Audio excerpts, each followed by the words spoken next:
the 25% would have been, bigger than all his fights put together he made. All put together? Put together. You liar! Compulsive lying describes a condition in which a person tells falsehoods out of habit, sometimes for no reason at all. It is also known as pathological lying, mythomania, and habitual lying. A German physician named Dr. Delbruck first described the condition in 1891. In this this video, we're going to talk about how Devin Haney may have a serious lying disorder, and Shakur Stevenson calls him out on it.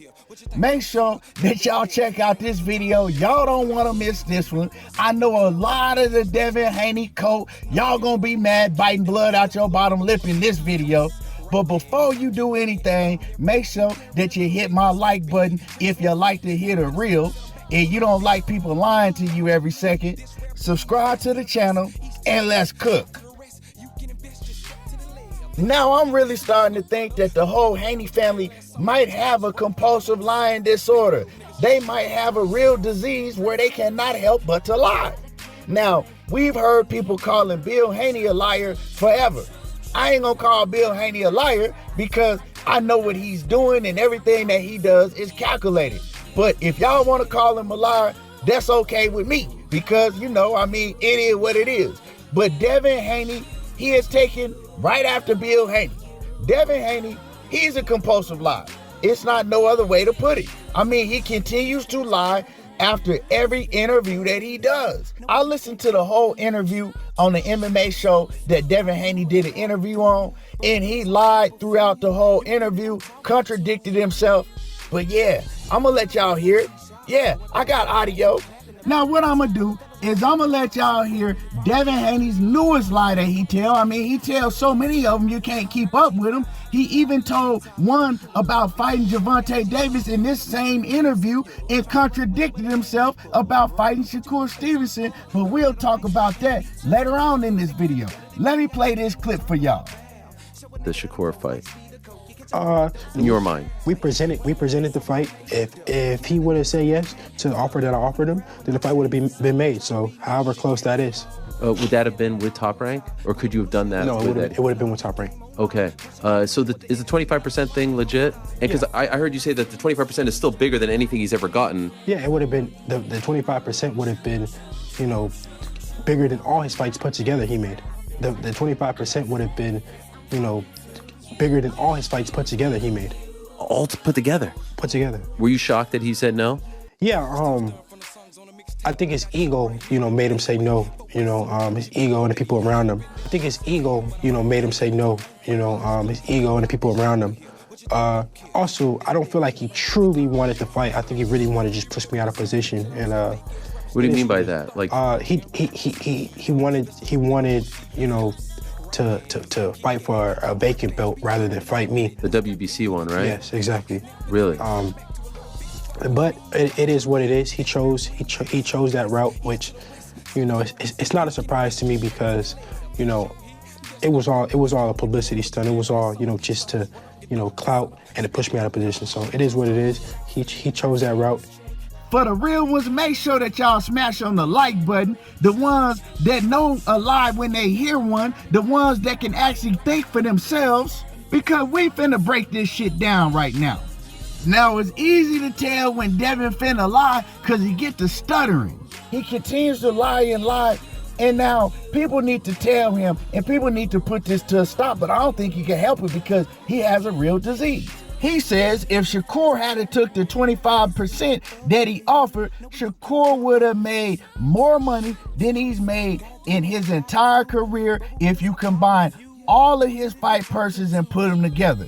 This is what Devin wants you to believe. Well, we're going to break his lies down like this. Against Jamel Herring, we're just going to say 5 fights. We're going to talk about Shakur Stevenson's last 5 fights. Against Jamel Herring, he made 1.7 mil. Against Jeremiah Nakatila, he made 1.5 mil. Against Oscar Valdez, he made 1.5 mil. Against Robinson Sensacial, he made 3 mil, minus the 20,000 that they had to take away because he missed weight. So we'll just say 3 mil. And then against Yoshino, his last fight, he made $3 million. If you add all those fights together, those are just 5 fights. That means that in his last 5 fights, he made $10.7 million.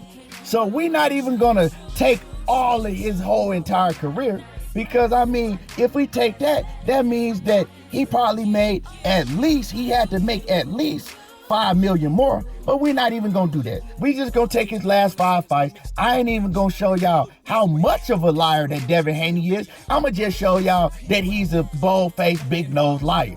So you mean to tell me that 25% was gonna pay Shakur Stevenson at least 11 mil? Because it would have had to be at least 11 mil if we take his last 5 fights, and he made 10.7 mil in his last 5 fights.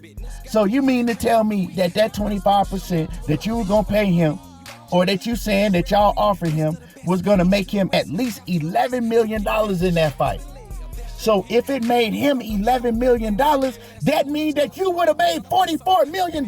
You would have made $44 million, Devin. So you mean to tell me that you want us to believe that Bob Arum was gonna pay him 11 mil and was gonna pay you at least 44 mil?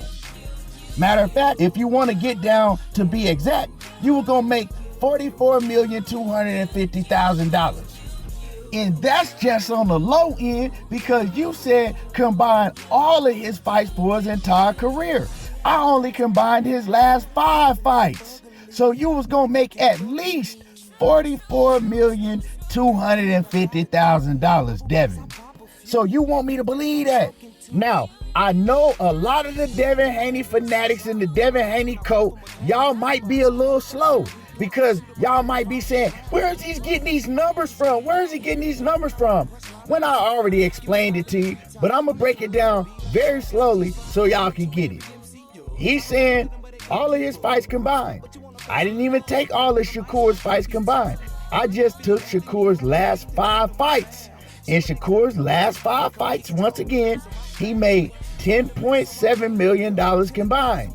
So it means that they would at least have to pay Shakur $11 million if he was gonna make more than just say his last 5 fights combined. They would have had to pay him at least $11 million. That's just a little bit more, right? This is what Devin is saying. So if Shakur was gonna make $11 million, then Devin would have had to make approximately $44,250,000. Because I know y'all probably can't do math.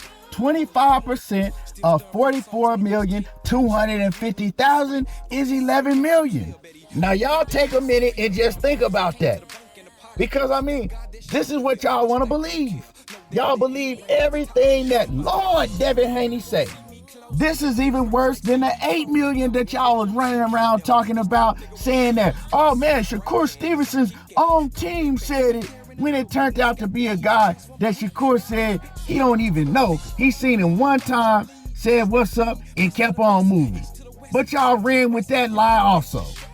But since Devin wants us to, and all the Devin cult wants us to, we'll take Devin's word for it. We're gonna pretend like that you're not telling a lie, and that you were actually gonna make $44,250,000 and Shakur was gonna make 11 mil. Let's go ahead and believe that then. So you mean to tell me that Bob had 55 mil on the table and you didn't want to negotiate with Shakur Stevenson and you left behind at least 27 mil, according to you? Even if the fight was a 50-50 split, you mean to tell me that you left behind 27 mil and you didn't even want to negotiate? Say it ain't so, Devin. Tell me that you refused to negotiate and you was gonna stand to make at least 27 mil. Tell me you ain't do that, because if we want to believe what you saying, this is what happened. Because you know what? You didn't even wait around to see what the sanctioning body was gonna say. You dipped right to 147 pounds and said, no thank you, I'll give up my title. I'll let Shakur fight for the title because I'm not fighting him for that. You ain't want to fight that man for at least 27 mil? What's going on with you, Devin? So you mean that you turned down at least 27 mil to go make not even nowhere near half of that? You're probably gonna make, let's say, $5 million against Regis Prograis at the most. So you turned down more than 27 mil to make $5 million?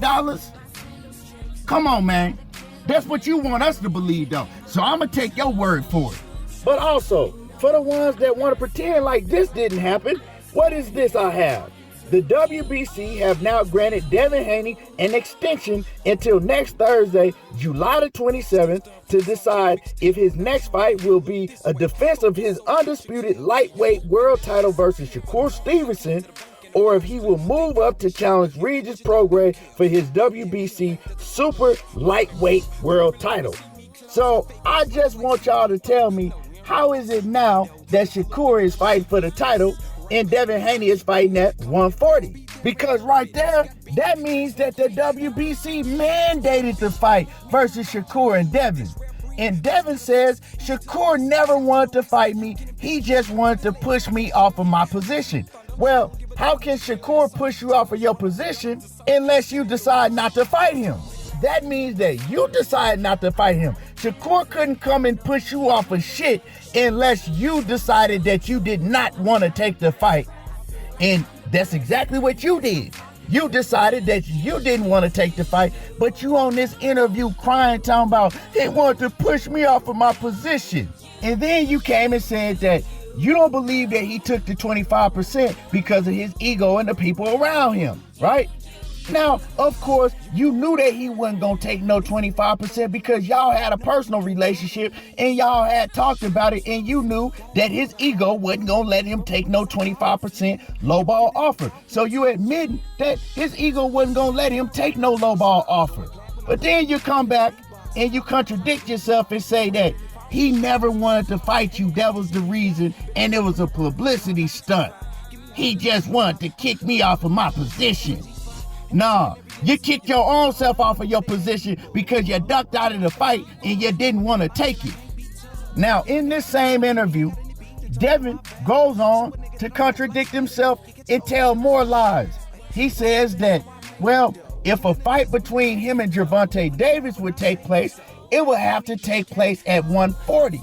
And he talks about how difficult it is for him to make 135, how he's grown out of the weight division, how over the years his body has just continued to grow, and how he was at 135 ever since he was 17 years old, so he pretty much can't make the weight no more. So a fight with the A side, the clear A side, some would call him the face of boxing. He dictates all of the terms. Devin said he can't fight him at 135. He got to fight him at 140. So y'all want me to believe that Devin, out of his own mouth, he ain't willing to fight Tank at 135, but he was willing to fight Shakur at 135? And Tank is the big money man? He gonna make way more money fighting Tank? Come on now. Y'all gotta stop this. You know what I'm saying? And y'all running around defending this shit. Devin is a compulsive liar. He has a real disease. He has a real problem. And I can't wait to see what the next lie he gonna tell, because I'm gonna be on this helmet from now on. Anyway, y'all mad, biting blood out your bottom lip. For the real ones, make sure that y'all hit the like button. Subscribe to the channel if you not already subbed to the channel. And y'all already know how I do. There you go, talking that boxing again, and I'm gone. Gotta do what I gotta do. Verbal bullets, I pop a few. You offended, I'm talking to. They don't really wanna see shot. Going plat when I rap, I'm a clap in the beatbox.